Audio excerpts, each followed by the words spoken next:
अरविंद केजरीवाल ने आज बिजली कंपनियों की ऑडिट के आदेश दे दिए हैं। अब देखना यह कि कल विश्वास मत में क्या होता है। कांग्रेस कह रही है अरविंद केजरीवाल के समर्थन में उनके 8 विधायक वोट डालेंगे। बीजेपी पत्ते नहीं खोल रही है, इसीलिए सवाल यह उठ रहा है क्या वाकई कल अरविंद केजरीवाल की दिल्ली में चल रही सरकार गिर जाएगी या फिर बच जाएगी। रामेश्वर जी, सीधे आप ही के पास आ रहा हूं। आम आदमी पार्टी के कपिल मिश्रा जो आरोप लगा रहे हैं कि बीजेपी विपक्ष में थी दिल्ली में, फिर भी लोगों को अंधेरे में रखा। हाँ, बिल्कुल बिल्कुल बिल्कुल। तो जरा आप भी सुन लीजिए, उन लोगों को भैया सुनने का पेशेंस रखे, नहीं तो मत बुलाइए। वो बोल रहे, मैं तो कभी बोलता नहीं, कोई भी बोलता हो तो मैं इंटरफेयर नहीं करता। आपको भी मालूम है, हमेशा हमने प्रदर्शन ही नहीं किया, हमने इतने लिस्ट दिए इनको कि टैंकर से जो पानी सप्लाई कर रहे हैं सारे माफिया लोग, पानी की दिल्ली में कमी नहीं है। इसके लिए कितने हमने प्रदर्शन किए कि लोकल इलाके में पानी नहीं मिल रहा है तो सरकार पानी उपलब्ध कराए। बिजली के लिए कितने प्रदर्शन ही तो अभी आए, वो तो 4 साल से चल रहा है। क्योंकि हमने कहा था कि बिजली कंपनियों का ऑडिट इसलिए भी होना चाहिए कि बिजली कंपनियां भी इसी देश की हैं, कोई बाहर से नहीं आई हैं, और जनहित में काम करना उनका भी फर्ज है। तो पहले भी आपको एक रिपोर्ट आई थी, मालूम है कि बिजली कंपनियों को 30% फायदा हो रहे थे शुरू में ही, इसके बाद भी दाम बढ़ाए गए। तो ये हम बार बार आरोप लगा रहे थे कांग्रेस और बिजली कंपनियों की मिली भगत से दाम बढ़ रहा है, और शीला दीक्षित जी सब्सिडी दे करके जनता को दे रही है, लेकिन बिजली कंपनियों को फायदा पहुंचा रही है। तो ऐसा क्या हो गया रामेश्वर जी कि आप ये मुद्दा आप कह रहे हैं आपने उठाया, तो फिर ऐसा क्यों हो गया कि ये मुद्दे आम आदमी पार्टी के मुद्दे बन गए? आप कहां पीछे रह गए?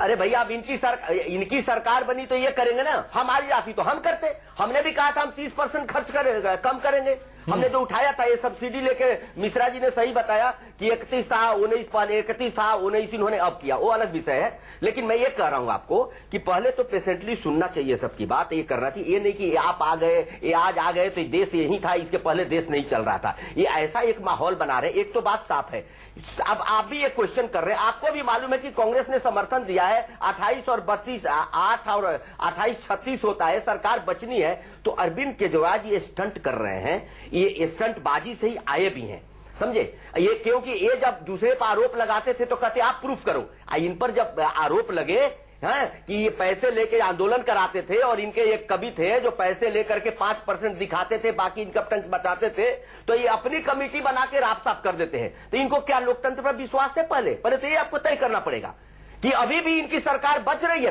हवा पानी बनाए हुए नहीं। जवाब ले लेते हैं कपिल मिश्रा। देखिए, कांग्रेस और इनकी मिली भगत है, सुन लीजिए। कांग्रेस और इनकी मिली भगत है, हम पहले से कह रहे हैं, और कांग्रेस इनकी मिली भगत है। जो कसम खाए थे बेटे की, आज कांग्रेस के समर्थन से सरकार बना रहे हैं और नाटक दिखा रहे हैं पूरी दुनिया को, दुनिया इसको समझ रही है। कपिल मिश्रा। चौरसिया जी, धैर्य से और शांतिपूर्वक सुनिएगा। अगर बिना लाल बत्ती के चलना भाजपा को स्टंट लगता है, आम आदमी पार्टी को यह लोकतंत्र लगता है। अगर मेट्रो में मंत्रियों का चलना आपको स्टंट लगता है, आम आदमी पार्टी को यह लोकतंत्र लगता है। विधायक जनता के बीच में जाए, मोहल्ला सभा करे, जनता की बात सुने, अपने घोषणा पत्र में किए हुए वादों को पूरा करे, ये सच्चा लोकतंत्र है। आपको यह नौटंकी लग सकता है, इससे हमारा कोई सरोकार नहीं। जहां तक वादों को पूरा करने और कसम खाने की बात है, 20 साल से राम के नाम पर हिंदुस्तान को धोखा देने वाली पार्टी ये ना बताए कि घोषणा पत्र में वादे कैसे पूरे किए जाते हैं। हिंदुस्तान में पहली बार कोई पार्टी है जिसने 4 दिन के अंदर अपने घोषणा पत्र के प्रमुख वादों को पूरा कर दिया है। आपके सामने भी यह मौका आया था, जब सरकार बनानी थी या घोषणा पत्र पे काम करना था, आपने अपना एजेंडा सस्पेंड कर दिया और 6 साल कुर्सी पर बैठे रहे। वही मौका अरविंद केजरीवाल के सामने आया तो केजरीवाल ने एजेंडा अपनी टेबल पर रख दिया और बोला कि एजेंडे को समर्थन दोगे तो सरकार बनेगी, वरना नहीं बनेगी। यह फर्क है भारतीय जनता पार्टी और आम आदमी पार्टी में, इसको आपको समझना होगा। जनता की आवाज आपको सुननी सीखनी होगी। वो कह रहे हैं कि आप लोकतंत्र में नौसिखिए हैं, इसीलिए आप लोकतंत्र की इज्जत नहीं कर रहे हैं। मैं आपको एक और मुद्दा छोटा सा बता देता हूं। एक सेकंड रामेश्वर जी, आपके पास आ रहा हूं, 1 सेकंड में आ रहा हूं। जगदीश मुखी बीजेपी के बहुत वरिष्ठ विधायक हैं, 35 साल उनको होने वाले हैं विधानसभा में दिल्ली में। उन्होंने आज कहा है न्यूज 24 से बातचीत में, कह रहे हैं कि आप तो छोटी छोटी बातों पर भी लोकतंत्र का अपमान कर रहे हैं। आप आम आदमी पार्टी की टोपी पहनकर विधानसभा में चले जाते हैं। आपके जो सीएम है वो जब तक सारे विधायक शपथ नहीं ले लेते हैं वो विधानसभा में रुकते नहीं है। वो कह रहे हैं कि आप मतलब किसी भी चीज को आप इस समय बिल्कुल भी रिस्पेक्ट नहीं कर रहे हैं, उसका सम्मान नहीं कर रहे हैं, लोकतंत्र का अपमान। इसे कहते हैं खिसियानी बिल्ली खंबा नोचे। इससे ज्यादा और क्या बोलूं? रामेश्वर जी, अब बॉल आपके कोर्ट में। अरे मानक जी, आपने इस देश में आपने एक मिनट मानक जी, आपने लोकतांत्रिक व्यवस्था में ये कभी देखा है कि भारतीय जनता पार्टी प्रचार में तो भारतीय जनता पार्टी की टोपी लगा के जाती है, लेकिन विधानसभा में अलाउड नहीं जाती है? ये स्टंट नहीं तो कहते, संवैधानिक रूप से बिल्कुल सही था सर, कुछ भी गलत नहीं किया गया था। जीते थे तो हमें भी कानून की जानकारी है, संवैधानिक रूप से कुछ भी गलत नहीं किया गया, हमें कानून की जानकारी है सर। संवैधानिक रूप से कुछ भी गलत नहीं था। लेके प्रदर्शन कर रहे थे, हमें मालूम है आपको कितनी जानकारी है। नेशनल फ्लैग लेके प्रदर्शन कर रहे थे, कितनी जानकारी हमको मालूम है। तो राष्ट्रीय झंडा उठाने पर प्रतिबंध लगा दिया जाएगा क्या? हम विधायक 2000 में बने, अभी इस देश में बहुत, सुन लीजिए, अब भाजपा तिरंगे से डरती है क्या? आप बोल रहे हैं तो मैं सुन रहा हूं, यही तो मैं कह रहा हूं आपको बार बार, यही तो मैं बार बार आपको कह रहा हूं कि आपको अपनी बात ही कहवानी है तो कहते रहो, रखते रहो, मीडिया आपको मिल ही गया है, आराम से कहते रहो भैया, दूसरे को मत बुलाया करो। बोलिए सर, बोलिए आप। बड़ा आराम से बस में चलते हैं तो ऑटो से, इनको ये भी नहीं पता है, सुन लीजिए मानक जी, कि आज इतने विधायक हैं, आप चले जाओ यूपी में, बिहार में भी रिक्शे से विधानसभा जाते हैं, सबके पास नहीं है पैसे। दूसरी बात, वहां 200 किलोमीटर लोग बस से जाते हैं। ये दिल्ली छोटी जगह है, वहां ऑटो टेम्पो से आ सकते हो, 200 किलोमीटर बस में सीटें होती है, बस से जाते हैं। मैं खुद 2000 में विधायक बना तो बस से 200 किलोमीटर मेरा क्षेत्र में जाता था और आता था। विधानसभा में भी हम लोग बगल में थे, पैदल और रिक्शा से जाते थे। ये कोई नई बात नहीं हो रही इस देश में। चलिए ठीक है। और राजपति की भैया संवैधानिक सही है रामेश्वर जी, आप बिल्कुल सही कह रहे हैं। कुछ एक लोग ऐसे हैं, आप सही कह रहे हैं, आप सही कह रहे हैं, कुछ एक लोग ऐसे हैं जो सादगी से रहते हैं। सवाल मेरा आपसे ये है रामेश्वर चौरसिया जी, क्योंकि आज सबसे बड़ा सवाल जिस पर हम बहस कर रहे हैं, एक सेकंड रामेश्वर जी, सबसे बड़ा सवाल आज का यह है कि अरविंद केजरीवाल की सरकार कल गिर जाएगी। रामेश्वर जी, मैं जानता हूं कि आप दिल्ली से नहीं है और आप दिल्ली के प्रभारी भी नहीं है, लेकिन मैं आपकी निजी राय जानना चाहता हूं। सकारात्मक सहयोग का मतलब यह है कि बीजेपी कल विश्वास मत के दौरान वॉकआउट करेगी या फिर सरकार के खिलाफ वोट डालेगी या पक्ष में वोट डालेगी? देखो, हम सरकार को समर्थन मुद्दे पर दे रहे हैं, ये विश्वास मत हमारा मामला नहीं है, पहली बात आप समझ लीजिए। और आप भी जो विश्वास मत को कह रहे हैं, ये ऑलरेडी विश्वास मत उनको हासिल है, तभी सरकार बनाए हैं। कांग्रेस का समर्थन, अगर कांग्रेस समर्थन उपराज्यपाल को नहीं दी होती तो उपराज्यपाल इनको सरकार बनाने के लिए नहीं बुलाते। इस देश में परंपरा बन गई है। जैसे हम नहीं बना सकते थे, हमने बोला भाई मेरे को कोई समर्थन नहीं दिया है, तो बोले आपके तो 33 है, आप बना नहीं सकते, हमने नहीं बनाई सरकार। चलिए ठीक है, ऑलरेडी इनकी सरकार है, एग्जिस्ट कर रही है, बनी है, विश्वास मत। चलिए ठीक है, आपका पॉइंट क्लियर है रामेश्वर जी, कि ये जो भी करेगी अब कांग्रेस करेगी और आम आदमी पार्टी करेगी। महाबल मिश्रा जी, आपकी बारी है। महाबल मिश्रा जी, आप कह रहे हैं आपके विधायक आम आदमी पार्टी सरकार के पक्ष में वोट डालेंगे। मैं सवाल ये पूछ रहा हूं, अगर इनकी सरकार गिरती है, अगर आपके विधायक छिटकते हैं या किसी भी सिचुएशन में, किसी भी तस्वीर में ये सरकार गिरती है, तो जिम्मेदारी आप लेंगे, कांग्रेस की जिम्मेदारी होगी? कैसे गिरेगी भाई? नहीं, देखिए, हमारे हाईकमान ने बिल्कुल स्पष्ट शब्दों में इन्होंने अपना समर्थन, हमारा समर्थन मिला है और हमने राज्यपाल को लिख के दिया है।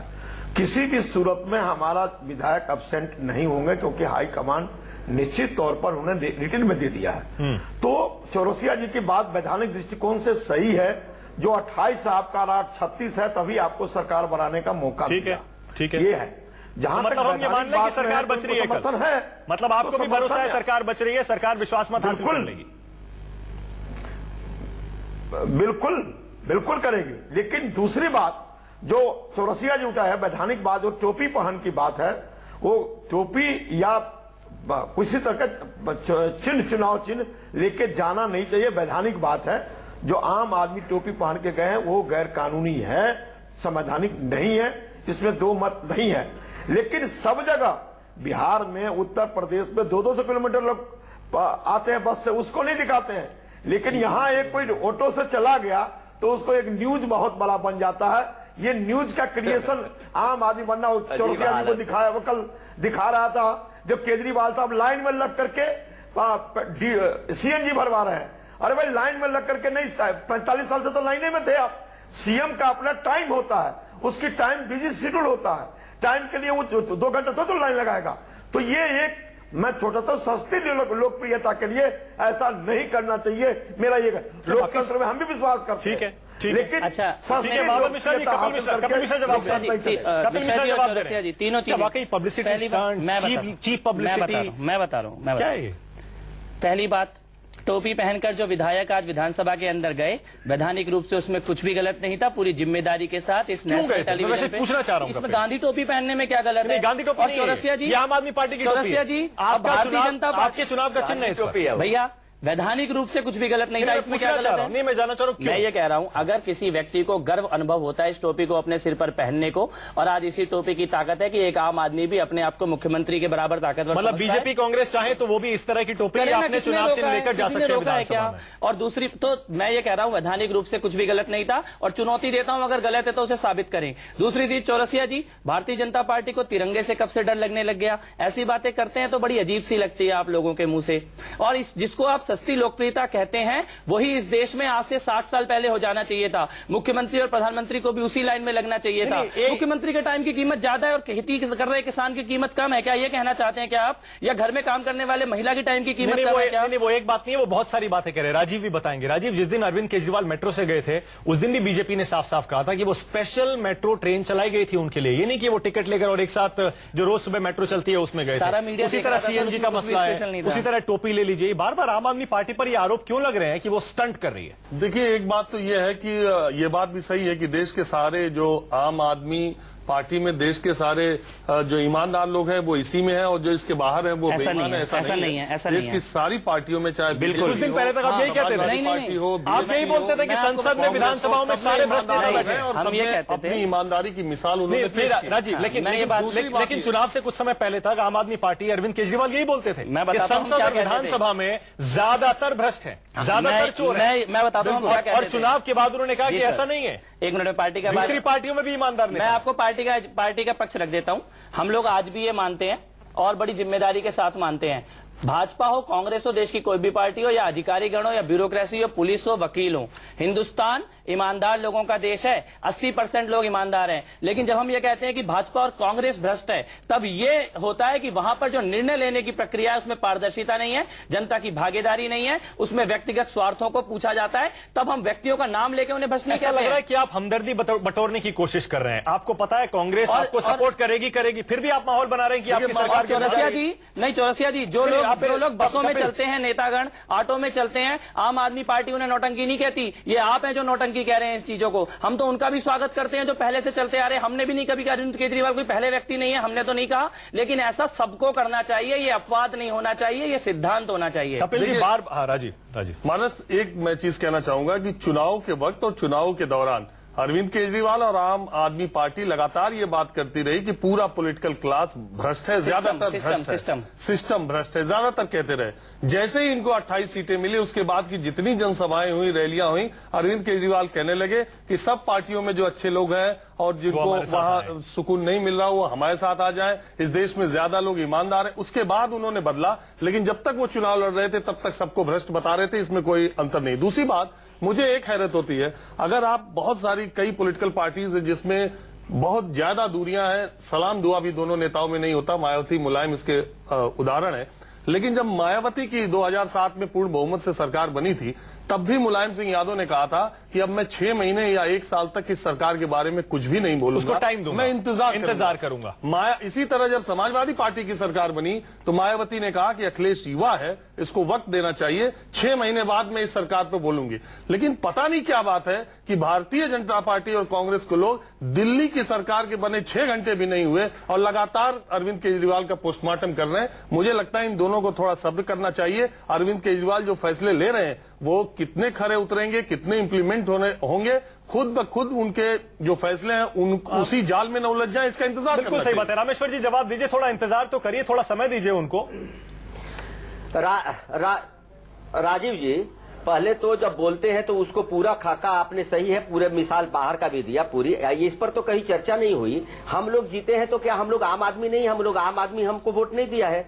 आप जो कह रहे हैं, मैं तो पहले दिन ये सवाल उठाया था कि भैया कांग्रेस ने समर्थन कर दिया, ये सरकार बना रहे तो इनको सरकार बना के चलाना चाहिए। स्टंटबाजी तो ये कर रहे हैं ना, समर्थन भी ले लिए, गवर्नर डिप्टी ने बुला भी लिया, रोज ये बयानबाजी कर रहे हैं, पता नहीं मेरी सरकार रहेगी कि नहीं जाएगी, सस्ती लोकप्रियता, सिंपैथी, हम कहा कुछ कह रहे हैं। अरे भाई आप चलाओ, अगर देश में आप एक मॉडल बना दो कि मुफ्त में बिजली पानी दी जाए, अगर ऐसा मॉडल देश में आ जाए तो बहुत अच्छी बात है, हम भी अप्लाई कर लेंगे। अच्छा, ठीक है। हमने आपको एक उदाहरण बताया कि देखिए जब भ्रष्टाचार होता है तब महंगाई बढ़ती है, क्योंकि वही मैं उदाहरण मध्य प्रदेश में आपने नहीं ना कहा कि बिजली बहुत महंगी हो गई है, आपने गुजरात में कभी नहीं कहा, क्यों? गुजरात में 12 साल से हम नहीं बढ़ाया, जो भ्रष्टाचार था उसको रोका। और एक बार और आपको बता दूं, जो 12 साल पहले बिजली का जो बोर्ड था वो 500 करोड़ के घाटे में था, आज 2,500 करोड़ के फायदे में।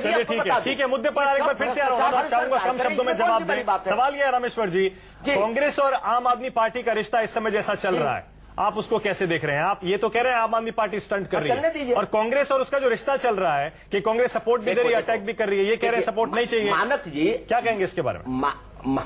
नहीं, मानक जी ये बात तय है कि कांग्रेस को मैसेज साफ है इस देश में कि देश की जनता कांग्रेस को नकार चुकी है। जिस तरह की परिस्थितियां देश में महंगाई भ्रष्टाचार को लेकर बनी, तो ये कांग्रेस को पहले से पता है, और आप जितने सर्वे है वो भी कांग्रेस जाते, तो कांग्रेस ऐसे ऐसे लोगों का साथ देकर के भाजपा की गाड़ी को थोड़ा रोकना चाहती है। ये कांग्रेस की स्ट्रेटजी है, सिर्फ दिल्ली में नहीं की है। और मैं आज भी बता रहा हूं, तो हमने पहले भी आरोप लगाया था कांग्रेस के ही खिलाड़ी थे, कांग्रेस से मिलकर ये सारा हुआ था, लेकिन आज वो भस्मासुर कांग्रेस के लिए बन गए। फिर भी कांग्रेस समर्थन दी कि भाजपा को थोड़ा रोका जाए। महाबल जी सुन रहे हैं? नहीं, देखिए अगर बिहार में लालू यादव से भी कांग्रेस करने जा रही है। महाबल जी बीजेपी के रामेश्वर चौरसिया कह रहे हैं, लालू यादव जवाब देता हूं, चौरसिया कह रहे हैं कि आपने इनको जानबूझ के आगे बढ़ाया ताकि बीजेपी को रोक सके। सुन रहा हूं, नहीं ऐसा कहीं नहीं है, ये बढ़ाए जो कि अन्ना हजारे साहब का जब प्रदर्शन चल रहा था लाल किला में, तो सारे आरएसएस के लोग गए थे। ये कौन बढ़ाया नहीं बढ़ाया, सारे हिंदुस्तान देखा आता है, जो सारे हिंदुस्तान के आरएसएस के लोग केले बांट रहे थे, टोपी पहन के गए थे। कौन बढ़ाया नहीं बढ़ाया सब दुनिया जानती है। आप क्या अन्ना हजारे साहब का आप पढ़ाइया मानस जी, जो क्या रामलीला ग्राउंड में जो अन्ना हजारे साहब प्रदर्शन कर रहे थे कि तमाम हिंदुस्तान के आरएसएस के लोग नहीं थे? नहीं, एक सेकंड महाबल जी, एक सेकंड रुक जाइए। रामेश्वर जी एक सेकंड रुक जाइए। कपिल मिश्रा, सवाल ये है, दोनों ही पार्टियां आपको आप पर आरोप लगाती हैं। बीजेपी कहती है कांग्रेस ने आपको बढ़ाया, कांग्रेस बोलती है आप बीजेपी की बी टीम है। अब कांग्रेस लेकिन आपको सपोर्ट भी कर रही है, बीजेपी पत्ते नहीं खोल रही है। आपका इन दोनों पार्टियों से रिश्ता क्या है? मैं बताता हूं। आज एक हिंदुस्तान के किसान की नजर से, एक हिंदुस्तान की महिला जो घरों में और दफ्तरों में काम करती है, या एक मजदूर या ऑफिस जाने वाले किसी युवक की नजर से अगर हम हिंदुस्तान की राजनीति को देखें, पूरी राजनीति को, तो भाजपा और कांग्रेस एक तरफ खड़ी है और आम आदमी पार्टी दूसरी तरफ खड़ी है। ये दोनों पार्टियां कहती है कि हम आरटीआई के अंडर में नहीं आएंगे, अपने चंदे का हिसाब किताब नहीं देंगे, भ्रष्टाचारी अपराधी को टिकट देंगे, इनके नेता बॉडीगार्डों से घिरे हुए बड़े बड़े बंगलों में रहते हैं, इनके सम्मेलन बड़े बड़े 5 स्टार होटलों में होते हैं, ये लोग जन लोकपाल के विरोध में है, और इन सभी नीतियों के विरोध में आम आदमी पार्टी इस देश में आई हुई है। तो ये बिल्कुल सीधी सीधी समझ है। अब इन दोनों पार्टियों को, क्योंकि कश्मीर से लेकर कन्याकुमारी तक पूरे देश में अब आम आदमी जाग रहा है, आम आदमी तो इनको ये डर लग रहा है कि आम आदमी क्या, तो एक दूसरे के ऊपर ये इल्जाम लगाने की लड़ाई कुछ दिन और चलेगी। एक बात बताइए, समय मेरे पास खत्म हो रहा है। सवाल ये, अगर आपकी सरकार कल गिर जाती है, जो कि लग रहा नहीं होगा क्योंकि कांग्रेस साफ बोल रही है सपोर्ट करेंगे। नहीं, मैं ये कहता हूँ, दिल्ली में आज मौसम बहुत ठंडा है, हवा भी चल रही है, कांग्रेस के 3 विधायकों को बुखार हो गया तो क्या होगा? हमें कोई चिंता नहीं। पूछना चाह रहा हूँ कि अगर किसी भी तरह से, किसी भी सूरत में आपकी सरकार गिरती है तो जिम्मेदारी किसकी? कोई चिंता नहीं है सर, न जिम्मेदारी किसकी है इसकी चिंता है, सरकार कल चलेगी या गिरेगी इसकी कोई चिंता नहीं है। हमारा जो काम है, एक एक सेकंड अपना काम करते रहेंगे, चुनाव होगा तो चुनाव लड़ेंगे, सरकार चलेगी तो अपने वादों को पूरा करेंगे। आम आदमी पार्टी का केवल इतना सा एजेंडा है, इससे बाहर क्या राजनीति होती है हमें सच में आती ही नहीं है सर। वो राजनीति नहीं, ईमानदारी से आपको लग रहा सरकार बचेगी या गिरेगी? आत्मा की आवाज है, अगर सच्ची आत्मा से लोग वोट देंगे तो एक काम करते हुए अरविंद केजरीवाल जैसे व्यक्ति के खिलाफ वोट देने वाला सच में कोई हिंदुस्तान में राजनेता है, ये जनता कल देखेगी। चलिए, बहुत बहुत शुक्रिया।